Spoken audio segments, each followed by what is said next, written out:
বিসমিল্লাহির রহমানির রহিম। আবু হামিদ মোহাম্মদ বিন মোহাম্মদ আল গাজ্জালি সমগ্র দুনিয়াতে হুজ্জাতুল ইসলাম নামে অর্থাৎ ইসলামের নিশ্চিত দলিল নামে পরিচিত। তিনি ফিকহ, কালাম, দর্শন ও তাসাউফের মতো বিভিন্ন ধরনের বুদ্ধিবৃত্তিক ধারার সাথে সমালোচনামূলক একটি সম্পর্ক স্থাপন করেন এবং এই সকল ধারায় তিনি গুরুত্বপূর্ণ একটি স্থান দখল করে আছেন। তিনি 1056 সালে বর্তমানের দক্ষিণ পূর্ব ইরানের তুস শহরে জন্মগ্রহণ করেন। তুস, নিশাপুর, ইস্পাহান, বাগদাদ, শাম, হিজাজ ও কুদুস শহরে তিনি তার জীবনকাল অতিবাহিত করেন। সমগ্র মানব ইতিহাসের চিন্তার ইতিহাসকে প্রভাবিতকারী এই মহান ইমাম 1111 সালে তার জন্মস্থান তুসে মৃত্যুবরণ করেন। ইমাম গাজ্জালির গুরুত্বকে কয়েকটি পয়েন্টে একত্রিত করে তুলে ধরা সম্ভব। প্রথমত, আমরা জানি যে দর্শন বা ফিলোসফি ব্যাখ্যা ও বিশ্লেষণের শক্তিকে শানিত করে। মূলত ইবনে সিনার মাধ্যমে এই দার্শনিক ধারা মুসলমানদের মধ্যে ব্যাপক প্রভাব বিস্তার করে। আর ইমাম গাজ্জালি প্রথমবারের মতো এই দার্শনিক ধারাকে কালামি দৃষ্টিকোণ থেকে সামগ্রিকভাবে পর্যালোচনা করেন। দ্বিতীয়ত, ফালাসিফা বা দার্শনিকগণের চিন্তাকে সমালোচনামূলক দৃষ্টিকোণ থেকে বিশ্লেষণকারী গাজ্জালি যে সকল চিন্তা ক্ষতিকর নয় সে সকল চিন্তাকে ধারণ করেন।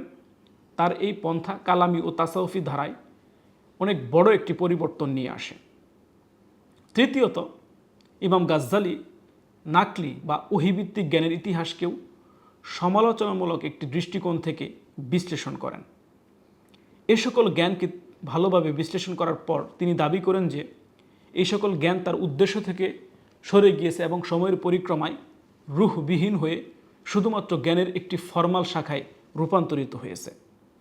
এই সমালোচনা ইমাম গাজ্জালিকে তাসাউফ থেকে প্রাপ্ত ইলহামের মাধ্যমে নাকলি জ্ঞানকে নতুন করে গঠন করার দিকে ধাবিত করে। ইমাম গাজ্জালির অনেক রচনাবলী রয়েছে। জ্ঞানের বিভিন্ন শাখার সাথে ইমাম গাজ্জালির যে সম্পর্ক, সে সম্পর্ক তাকে বিভিন্ন বিষয়ে গ্রন্থ রচনা করার ব্যাপারে ব্যাপকভাবে অনুপ্রাণিত করে। আমরা যদি তার শিক্ষা জীবনের দিকে তাকাই তাহলে দেখতে পাই যে তিনি মূলত শাফিঈ মাযহাবের একজন ফকিহ ছিলেন এবং তিনি শাফিঈ মাযহাবের ফুরু ফিক সম্পর্কে আল বাসিত, আল ওয়াসিত ও আল ওয়াজিজ এর মতো গ্রন্থ রচনা করেন। এর পাশাপাশি শাফিঈ মাযহাবের মূলনীতির আলোকে আল মানখুল নামক গ্রন্থ রচনা করেন, যে গ্রন্থটি তার জীবনের প্রথম গ্রন্থ বলে বিবেচনা করা হয়ে থাকে। একইভাবে উসুলে ফিকহের অন্যতম শ্রেষ্ঠ গ্রন্থ আল মুস্তাসফাও তিনি রচনা করেছেন। এটি তিনি রচনা করেন তার জীবনের শেষ ভাগে এসে। ইলমুল উসুল নিয়ে তার লেখা গ্রন্থ মুস্তাসফার শুরুতেই তিনি ইবনে সিনার ধারার মান্তিককে যুক্ত করে দেন। মান্তিককে ইলমুল উসুলের সাথে এমনভাবে যুক্ত করে দেওয়ার কারণে তা নাকলি জ্ঞানের ক্ষেত্রে নতুন একটি মাত্রা এনে দেয়। অপরদিকে ইমাম গাজ্জালি তার যুগের বাতিনি ফিতনার বিরুদ্ধেও কলম ধরেন এবং রাজনৈতিক ও ইতিকাদি দিক থেকে হুমকি সৃষ্টিকারী এই ধারার অসারতা প্রমাণ করার জন্য সিরিজ আকারে তিনি গ্রন্থ রচনা করেন। এই গ্রন্থসমূহের মধ্যে সবচেয়ে বিখ্যাত গ্রন্থ হল আব্বাসী খলিফা আল মুস্তাজহির বিল্লার জন্য রচিত গ্রন্থ ফাদাইহুল বাতিনিয়া ও ফাজাইলুল মুস্তাজহারিয়া। দর্শনের ক্ষেত্রে তিনি গুরুত্বপূর্ণ গ্রন্থ রচনা করেন। দর্শনের ক্ষেত্রে সর্বাগ্রে তিনি মান্তিক সম্পর্কিত মিয়ারুল ইলম ও মিহাক্কুন নাজার নামক দুটি গ্রন্থ রচনা করেন। বিশেষ করে ফকিহদের নিকট মান্তিককে পরিচিত ও গ্রহণযোগ্য করার জন্য এই সকল গ্রন্থে তিনি অনেক প্রচেষ্টা চালান। এছাড়াও দার্শনিক গণের চিন্তাধারাকে নিরপেক্ষভাবে তুলে ধরার জন্য মাকাসিদুল ফালাসিফা অর্থাৎ দার্শনিক গণের উদ্দেশ্য নামক গ্রন্থ রচনা করেন। একইভাবে দার্শনিকদের একচ্ছত্র কর্তৃত্বে ফাটল ধরানোর জন্য তিনি তাহাফাতুল ফালাসিফা অর্থাৎ দার্শনিকদের অসঙ্গতিসমূহ নামেও তিনি গ্রন্থ রচনা করেন। তবে যে গ্রন্থটি ইমাম গাজ্জালিকে মুসলিম উম্মার কাছে মর্যাদার আসনে আসীন করেছে সেটি হলো তার বিখ্যাত গ্রন্থ ইহইয়া উলুমিদ্দিন। এই গ্রন্থের কেন্দ্রবিন্দুতে তিনি তাসাউফ ও ফিকহকে স্থান দিলেও এখানে অনেক দার্শনিক কথাবার্তাও রয়েছে। এই গ্রন্থে তিনি আখেরাতের পথের জ্ঞান নামে নামকরণকৃত ইলমুল মুআমালাতকে নতুন একটি দৃষ্টিকোণ থেকে তুলে ধরেন। তবে ইসলামী চিন্তাধারার আধুনিক সময়ে এসে তার এত বেশি গ্রহণযোগ্যতার অন্যতম কারণ হলো তার রচিত আত্মজীবনীমূলক গ্রন্থ আল মুনকিদু মিনাদ দালাল ওয়া মুসলিহ বিল আহওয়াল। এই বুদ্ধিবৃত্তিক আত্মজীবনীমূলক গ্রন্থে তিনি কালাম, দর্শন, তাসাউফ ও বাতিনিয়াতের মধ্যে আবর্তিত হওয়া তার হাকিকতের অনুসন্ধানকে সুস্পষ্টভাবে তুলে ধরেছেন। ইমাম গাজ্জালির অনেক মৌলিক চিন্তা রয়েছে। যদি আমরা তার মৌলিক চিন্তাসমূহের দিকে তাকাই তাহলে দেখতে পাই যে ইমাম গাজ্জালি ইসলামী চিন্তা ও দর্শনের ইতিহাসে সবচেয়ে বেশি আলোচিত হয়েছেন দর্শনের প্রতি তার সমালোচনামূলক দৃষ্টিভঙ্গির কারণে। তার তাহাফাতুল ফালাসিফা নামক বিখ্যাত গ্রন্থটি প্রাচ্য ও পাশ্চাত্যে ব্যাপকভাবে আলোচিত। তার এই গ্রন্থটিকে মানব সভ্যতার চিন্তার ইতিহাসে রচিত দর্শনের প্রথম সামগ্রিক সমালোচনামূলক গ্রন্থ হিসেবে বিবেচনা করা যেতে পারে। এই গ্রন্থে ইমাম গাজ্জালি দেখিয়েছেন যে এরিস্টটল নিজেই তার পূর্বের দার্শনিকদের প্রযোজ্যতা অকার্যকর করে দিয়েছেন, আর এটিকে কারণ হিসেবে দেখিয়ে তিনি এরিস্টটলের দার্শনিক চিন্তা ও মুসলিম চিন্তাধারার মধ্যে তার বা এরিস্টটলের চিন্তার সবচেয়ে বড় প্রতিনিধি হিসেবে পরিচিত ফারাবি ও ইবনে সিনার দিকে প্রশ্ন ছুড়ে দিয়ে তাদের সমালোচনা করেছেন।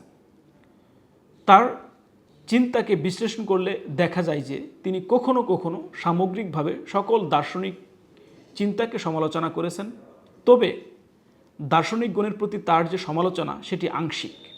তিনি দর্শনকে সামগ্রিকভাবে প্রত্যাখ্যান করেননি। গাজ্জালির মতো দর্শন হলো জ্ঞানের সামগ্রিক একটি ধারা। এই দৃষ্টিকোণ থেকে দিনের সাথে গণিত, মান্তিক, ফিজিক্স, মেটাফিজিক্স, আখলাক ও রাজনীতির যে সম্পর্ক, সে সম্পর্ককে তিনি স্বতন্ত্রভাবে পর্যালোচনা করেছেন। জ্ঞানের এই সকল শাখার মধ্যে মান্তিক ও গণিত সম্পূর্ণরূপে আকল কর্তৃক উদ্ভাবিত হওয়ায় এবং চিন্তা করার ক্ষেত্রে অবজেক্টিভ নিয়মনীতিসমূহ দেওয়ায় গাজ্জালির মতে এই সকল জ্ঞান দিনের সাথে সাংঘর্ষিক নয়। তিনি আরও মনে করেন যে এই সকল জ্ঞানের নির্ভুলতায় প্রতারিত হয়ে দার্শনিকগণের সকল চিন্তাকে গ্রহণ করাটা যেমন ভুল, একইভাবে দার্শনিকগণের সমালোচনা করার নামে তাদের সকল চিন্তাকে প্রত্যাখ্যান করাটাও একই পরিমাণে ভুল। আখলাক ও রাজনীতি জ্ঞানের ব্যাপারেও গাজ্জালির অবস্থান ইতিবাচক। তিনি মনে করেন দার্শনিকগণের রাজনৈতিক চিন্তার মূলে পয়গাম্বরগণ ও তাদের আনীত গ্রন্থের প্রভাব রয়েছে এবং আখলাকি চিন্তার ক্ষেত্রে সুফিদের চিন্তার প্রভাব রয়েছে। উৎসগত দৃষ্টিকোণ থেকে এই সকল জ্ঞান গ্রহণযোগ্য হলেও দার্শনিকগণের ভুল তত্ত্ব ও চিন্তাকে পৃথক করার জন্য বিশেষ একটি যোগ্যতার প্রয়োজন। এই ধরনের বিশেষ যোগ্যতা সম্পন্ন ব্যক্তিগণ যখন রাজনীতি ও আখলাকের জ্ঞানকে দার্শনিকগণের ভুল চিন্তা ও তত্ত্ব থেকে মুক্ত করবেন, তখন দ্বীনি দৃষ্টিকোণ থেকে এই সকল জ্ঞানের মধ্যে কোনো ধরনের সমস্যা থাকবে না। তাহাফাতুল ফালাসিফার মূল আলোচ্য বিষয় হলো ফিজিক্স ও মেটাফিজিক্স। এই দুইটি বিষয়কে তিনি 20টি মূল পয়েন্টে আলোচনা করেছেন। এই 20টি পয়েন্টের মধ্যে 16টি মেটাফিজিক্স নিয়ে আর 4টি ফিজিক্স নিয়ে। এই গ্রন্থের 17 নম্বর পয়েন্টটি বা মাসাইল পড়লে বোঝা যায় ফিজিক্স তথা পদার্থ বিজ্ঞানে ইমাম গাজ্জালির গভীরতা কত বেশি ছিল। এই মাসাইল বা পয়েন্টটির অসাধারণ উপস্থাপনা ও আলোচনা তাকে বিশ্বজুড়ে খ্যাতি এনে দিয়েছিল। ইমাম গাজ্জালির মতে কার্য ও কারণ তথা কজ অ্যান্ড ইফেক্ট এর মধ্যে মৌলিকত্বের দিক থেকে আবশ্যিক সম্পর্ক থাকার কোনো বাধ্যবাধকতা নেই। এই ব্যাপারে তার একটি উদাহরণ রয়েছে, তা হলো আগুন ও তুলার উদাহরণ। তার মতে আগুন ও তুলা পাশাপাশি আসলেই যে আগুনের পোড়াতে হবে আর তুলার পুড়তেই হবে এমন কোনো বাধ্যবাধকতা নেই। আগুন ছাড়াও তুলা পুড়তে পারে, আবার আগুন দিলে তুলা নাও পুড়তে পারে। মূলত মুজিজার বিষয়টিকে তিনি একটি ভিত্তির উপর দাঁড় করানোর জন্য এবং মহান আল্লাহ রাব্বুল আলামিন যে সবসময় এই দুনিয়ার নিয়ন্ত্রণের ক্ষেত্রে হস্তক্ষেপ করে চলেছেন, এই বিষয়টিকে বোঝানোর জন্য তিনি এরকম একটি ব্যাখ্যা দাঁড় করিয়েছেন। এখান থেকে কেউ যেন আবার এমন কথা বের না করে যে পৃথিবীতে যা কিছু হচ্ছে তার সব কিছুই কাকতালীয়। এক্ষেত্রে তিনি আদাতুল্লাহ বা আল্লাহর নীতি ও সুন্নাতুল্লাহ এই দুইটি পরিভাষাকে সামনে রেখে এই কাকতালীয়তার যে সন্দেহ সেটির অবসান ঘটিয়েছেন। তবে তিনি মনে করেন যে এই জগতে যা কিছুই হচ্ছে সেটির ক্ষেত্রে মহান আল্লাহ রাব্বুল আলামিনের প্রত্যক্ষ কিংবা পরোক্ষ ভূমিকা রয়েছে। তাহাফাতুল ফালাসিফা নামক গ্রন্থে ইমাম গাজ্জালি সবচেয়ে বেশি সমালোচনা করেছেন মেটাফিজিক্স নিয়ে। তার মতে দার্শনিকগণ যে বিষয়ে সবচেয়ে বেশি ভুল ও ভ্রান্তিতে নিপতিত হয়েছেন সেই বিষয়টি হলো মেটাফিজিক্স। ইমাম গাজ্জালি বলেন, দার্শনিকগণ কোনো একটি বিষয়কে প্রমাণ করার জন্য মান্তিক বা যুক্তিবিদ্যার যে সকল শর্ত জুড়ে দিয়েছেন, মেটাফিজিক্সের ক্ষেত্রে তারা সকল শর্তকে মেনে চলেননি। মেটাফিজিক্সকে ভালোভাবে বিশ্লেষণ করার পর তিনি বলেন, যদি দার্শনিকগণ নিম্নোক্ত তিনটি চিন্তা ধারণ করেন তাহলে তাদেরকে তাকফির করা যাবে। সেগুলো হচ্ছে, যদি তারা জগৎকে চিরস্থায়ী মনে করেন, দ্বিতীয় নম্বর হচ্ছে তারা যদি মনে করেন যে আল্লাহ জুজই বা আংশিক বিষয়সমূহ জানেন না, আর তৃতীয়টি হচ্ছে যদি তারা আখেরাতের জীবনকে জিসমানি বা শারীরিক মনে না করে রুহানি মনে করেন। এই বিষয় তিনটি গাজ্জালি পরবর্তী সময়েও দার্শনিকদেরকে মূল্যায়ন করার ক্ষেত্রে গুরুত্বপূর্ণ ক্রাইটেরিয়া হিসেবে ভূমিকা পালন করেছে। দর্শনের প্রতি সমালোচনামূলক দৃষ্টিভঙ্গি এবং তাসাউফের সাথে সম্পৃক্ততার ফলে ইমাম গাজ্জালি আরও একটি বিষয় অবতারণা করেছেন, আর সেটি হলো আকলের সীমাবদ্ধতা। তার মতে ইন্দ্রিয়ের উপর যেমন আকল রয়েছে, অনুরূপভাবে আকলেরও বাহির উপলব্ধি বা ইদ্রাকের জন্য আরও একটি ক্ষেত্র রয়েছে, আর সেটি হলো কাল্প। এই কাল্প মানুষকে ইদ্রাকি শক্তি দান করে থাকে। ইমাম গাজ্জালি জোর দিয়ে বলেন যে পয়গাম্বরগণ হলেন মানুষের কাল্বের শিক্ষক, তারা হলেন শাফি অল কলুব।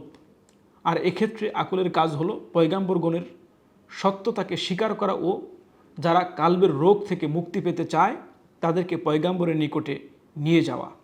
এই অর্থে পয়গাম্বরগণের মিশনকে সত্যিকার অর্থে তারাই ধারাবাহিক রাখতে পারবেন যারা পয়গাম্বরগণের সকল অবস্থা অনুভব করতে পারবেন। অন্য কথায় তাসাউফের উচ্চ শিখরে আরোহণকারী আলেমগণের পক্ষেই কেবল পয়গাম্বরগণের রেখে যাওয়া কাজের আঞ্জাম দেওয়া সম্ভব। ইমাম গাজ্জালি যেভাবে ভবিষ্যৎকে প্রভাবিত করেছেন আমরা যদি সেই দিকে তাকাই তাহলে দেখতে পাই যে এতে কোনো সন্দেহ নেই যে ইমাম গাজ্জালি যেমন বহুমুখী চিন্তার অধিকারী ছিলেন, তেমনি তার প্রভাবও ছিল বহুমুখী। দর্শনের প্রতি, বিশেষ করে দার্শনিকগণের মেটাফিজিক্যাল চিন্তার প্রতি গাজ্জালির সমালোচনামূলক দৃষ্টিভঙ্গি মুসলমানদের মধ্যে দার্শনিক চিন্তার বিকাশের ক্ষেত্রে কোনো প্রকার বাধা সৃষ্টি করেনি, বরং সম্পূর্ণ বিপরীতভাবে তিনি দর্শনকে সহজভাবে তুলে ধরার কারণে দর্শন মুসলমানদের মধ্যে ব্যাপক জনপ্রিয়তা লাভ করে। মান্তিকের প্রতি তার ইতিবাচক দৃষ্টিভঙ্গির কারণে মান্তিক শুধুমাত্র দর্শনের জন্য নয়, সকল প্রকার তাত্ত্বিক তথা থিওরিটিক্যাল জ্ঞানের একটি মাধ্যম হিসেবে বিবেচিত হতে শুরু হয়। ইবনে সিনাপন্থী মনস্তত্ত্ব বা সাইকোলজি ও জ্ঞানতত্ত্ব বা এপিস্টেমোলজিকে গ্রহণ করার ফলে একই সাথে তা কালাম ও তাসাউফের উপর গভীরভাবে প্রভাব বিস্তার করে। বিশেষ করে কালাম ও তাসাউফের গুরুত্বপূর্ণ বিষয় রূহ ও শরীর, আকল ও আখলাকের চিন্তার ক্ষেত্রে নতুন একটি মাত্রা দান করে। নূর পরিভাষাকে কেন্দ্রে স্থাপন করে তিনি যে অন্টোলজিক্যাল একটি তত্ত্ব দাঁড় করিয়েছিলেন, সে তত্ত্বটিও তাসাউফের মতো ইশরাকি ধারাতেও ব্যাপক প্রভাব বিস্তার করে। এই মহান চিন্তাবিদ শুধুমাত্র মুসলিম চিন্তাবিদগণই নয়, পাশ্চাত্যের চিন্তাবিদদেরকেও প্রভাবিত করেছেন ব্যাপকভাবে। এ কারণে রেনে দ্যাকার্টস ও তার অনুসারীদের সন্দেহবাদ বা স্কেপটিসিজমের মধ্যে, হিউমের ক্যাজুয়ালিটি তত্ত্বের মধ্যে এবং ইমানুয়েল কান্টের ফিজিক্সের সমালোচনার মধ্যে ইমাম গাজ্জালির চিন্তার ছাপ পাওয়া যায়। তো ইমাম গাজ্জালি এমন একজন ব্যক্তিত্ব যাকে ইসলামী সভ্যতার সারাংশ বা সারমর্ম বলা হয়ে থাকে। আমরা আশা করি এই প্রবন্ধের মাধ্যমে আমরা ইমাম গাজ্জালিকে চিনতে পারবো এবং তাকে পড়ার প্রতি আমরা উদ্বুদ্ধ হব। সবাইকে আল্লাহ হাফেজ, আসসালামু আলাইকুম।